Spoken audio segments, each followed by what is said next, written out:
pero ya yo estaba con ansias de investigar. Y cuando empiezo a investigar sobre la Iglesia Católica, eso fue durísimo para mí, porque empiezo a encontrar una iglesia que sí me conectaba desde Jesucristo hasta el día de hoy, que no había un hueco, que no había nada que le faltara. Empiezo a encontrar esos 266 papas y yo decía, ¿esto qué es? Dios mío, no era fácil para mí aceptar que había vivido una vida llena de mentiras, que todo lo que el conocimiento que yo tenía era falso. No era fácil para mí. Yo le decía, Señor, ayúdame, ¿yo qué voy a hacer? Y empiezo a buscar peros, a buscar incógnitas, a sacar una excusa a la otra, hasta que un día le dije a Milena, yo quiero hablar con su sacerdote, quiero hablar con el cura de aquí, búsquelo. Excelente. Búsquelo. Y empecé a atacarla con eso. Yo creo que como 2 veces intentamos, pero como que no se dieron las cosas. Un día tuve la oportunidad de hablar con el padre Julio César, que hoy me acompaña, mi párroco. Y que llegué con muchas incógnitas, con muchas preguntas, y gracias a Dios, le doy gracias a Dios porque me tropecé con un sacerdote muy sabio, que a todo argumento que yo le levantaba, él sabía darme una respuesta bíblica, una respuesta con historia, con mucha sabiduría, y ahí aclaré muchas dudas.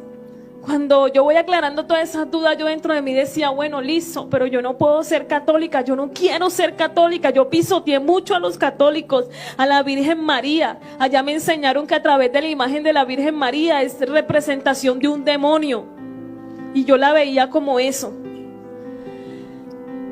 En ese momento me llevan a mi primera Eucaristía. Creo que fue esa misma noche después de que hablé con el padre. Pero esa primera Eucaristía que me llevaron fue terrible, porque me llevaron a una Eucaristía de exequias, a un funeral, y pues ustedes se imaginan cómo salí. El testimonio habla más que 1000 palabras. Esas fueron las palabras de la expastora evangélica que se convierte en católica. Acompáñame a escuchar su hermoso testimonio de conversión.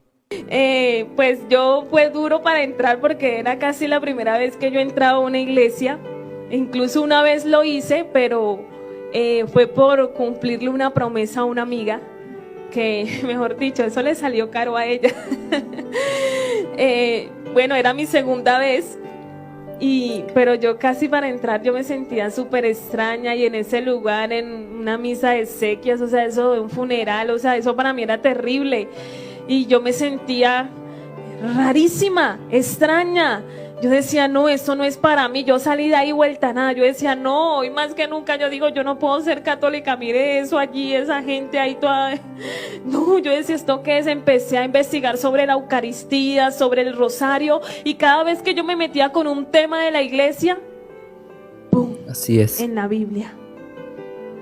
Que el Santo Rosario no es bíblico. Venga, el Espíritu Santo me lo mostraba. Todo está en la Biblia. Y yo trataba de sacar un pero en la palabra de Dios. Dios sabía cómo tratar conmigo. Llegó un momento en que le dije a Milena, listo, yo acepto en estos momentos que la iglesia que Jesucristo fundó es la iglesia católica, pero yo no voy a ser católica. Incluso en momentos quería desertar de ir a vivir la experiencia en Juan 23. Decía, no, ya para qué voy a ir por allá.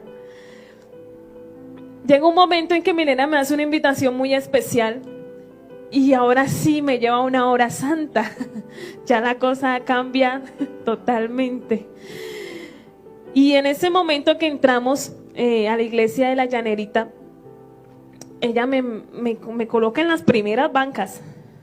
Ay, de primeritas.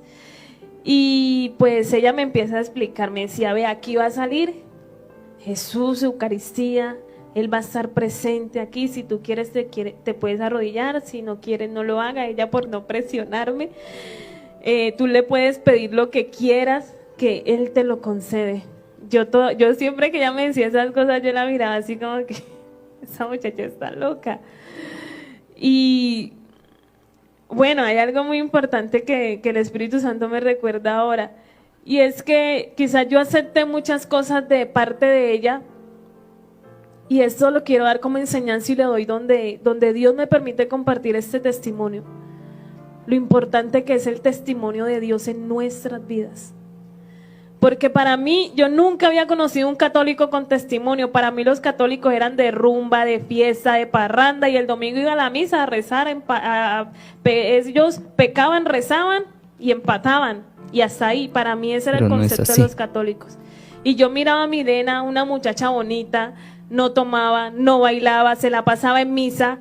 Todo el mundo decía que el rosario con Milena, que el rosario. Y yo decía, esta muchacha como que va a ser monja. Pero no. Una mujer que simplemente ha querido agradar a Dios en su manera de vivir, en su testimonio, y eso me llamó mucho la atención. El testimonio habla más que 1000 palabras. Y en ese momento que ella me decía eso, yo siempre la miraba ella como bichito raro. Yo decía, Milena con sus cosas. Cuando el padre saca la custodia, que yo en esos momentos no sabía que se llamaba custodia, y yo me quedo mirando eso así en esos momentos, y yo decía, ¿este Jesús presente? Yo no. Y cuando yo veo que todo el mundo se arrodilla y yo quedo la única ahí de pie, y yo no, yo me arrodillé, pero yo decía, porque qué tal todos arrodillados y yo ahí de pie. Y en esos momentos cuando yo me arrodillo, agacho mi cabeza y yo digo, no, ahora sí estoy peor, con esa gente tan idólatra diciendo que esa cosa es Jesús presente, esa vaina que yo no sé si es de oro, es de plata o qué será. Cuando yo digo esas palabras en esos momentos y estoy ahí con mi cabeza agachada, y yo digo y expreso eso en mi corazón con mucha rabia, porque yo decía, son unos idólatras, ¿cómo van a decir que ese es Jesús? En el templo de la Llanerita hay un Cristo atrás muy lindo, grande, enorme. Y algo que a mí me gustaba siempre era ese momento de la pasión de Cristo. A mí siempre me gustaba ver las películas de la pasión de Cristo, porque en ese momento yo sentía que me enamoraba más de Dios. Y era lo que me daba fuerzas para seguir adelante.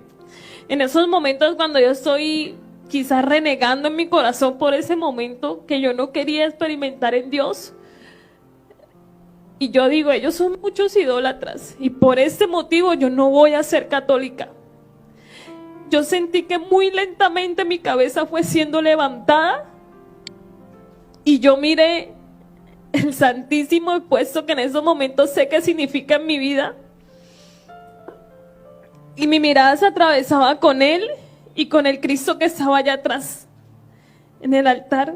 Cuando yo miro, ustedes se acuerdan que yo dije que cuando leí la palabra yo sentí una daga que atravesó mi corazón. Yo sentía como que esa misma daga entraba pero profundamente en mí, y en ese momento yo empecé a llorar, y ahí sí no pude secar las lágrimas para que Milena no se diera cuenta que yo no estaba llorando. Yo lloraba y yo sentía que ese dolor con el que yo venía en mi corazón se estaba alejando de mí, y yo lloraba y lloraba y lloraba en esos momentos. Y yo solo decía, Señor, yo no sé por qué estoy llorando, pero lo único que sé es que te siento aquí adentro de mí y que tú estás sanando mi corazón. Yo lloraba como niña chiquita en esos momentos. Y ahí entendí a través del Espíritu Santo que idolatría es cambiar a Dios, y que los católicos en ningún momento están cambiando a Dios. Que yo estaba sin Dios en esos momentos era diferente, pero que Jesús sí está presente en la Eucaristía, y yo lo viví, y porque lo viví, porque lo sentí en esos momentos, fue que creí. Y por eso yo invito a ustedes como católicos, igual a todas las personas que nos ven y que quizás en algún momento de su vida van a ver este testimonio, amen y valoren lo que tienen como católicos, que es a Jesús presente en la Eucaristía, está presente, porque Él realmente está ahí. Él sabía cómo tenía que obrar conmigo y lo hizo. Cuando yo salí de ahí, salí convencida de que la presencia de Dios estaba ahí. Así es. Y venía el retiro Juan 23, incluso yo seguía poniéndole peros al obrar que Dios quería en mi corazón. Yo le puse una condición a Milena y le dije, Milena, si usted no está conmigo en el retiro, yo no voy. Usted tiene que estar ahí al lado mío, porque a mí no me gusta estar con gente extraña. Y llegó el momento de vivir el retiro de Juan 23. Y por muchas dinámicas del retiro, pues no se los puedo contar, porque para saber que es un retiro Juan 23 hay que vivirlo. Pero en un suceso allá adentro, mi pero era que no conocía católicos con testimonio. Y en un suceso que se da en el retiro. Mi